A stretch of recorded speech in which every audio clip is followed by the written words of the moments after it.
మన ప్రభువును రక్షకుడైన యేసుక్రీస్తు నామంలో అందరికీ వందనాలండి. 40వ సంకీర్తన 4-5 చరణాలు ధ్యానం చేసుకుందాం.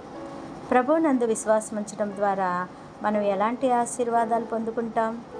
మొదటిగా జీవితాన్ని మన దృష్టికోణంలో నుండి చూస్తాం. 4వ వచనాన్ని గమనించండి. గర్విష్ఠులనైనను, త్రోవ విడిచి అబద్ధముల తట్టు తిరుగువారినైనను లక్ష్య పెట్టక యెహోవాను నమ్ముకొనువాడు ధన్యుడు. విశ్వాసం అనుసరించి నడుచుకున్నప్పుడు దేవుని వివేచన కలిగి మనం ప్రవర్తిస్తాం.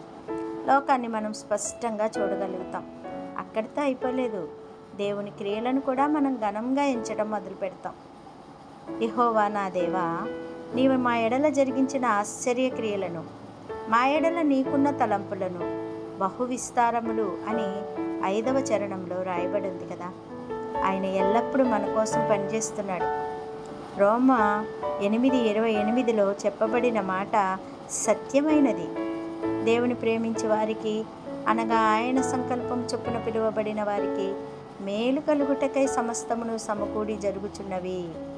5వ వచనము ఇంకా ఇలా చెబుతుంది, వాటిని వివరించి చెప్పేదని అనుకుంటున్నా అవి లెక్కకు మించి ఉన్నవి.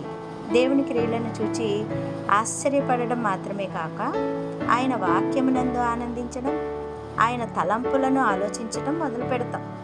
ప్రభువునందు విశ్వాసం ఉంచినప్పుడు ఆయన వాక్యం మనకెంతో ప్రియమైనది అవుతుంది.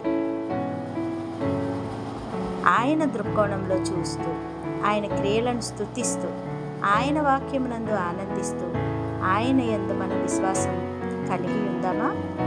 ప్రార్థన చేసుకుందాం.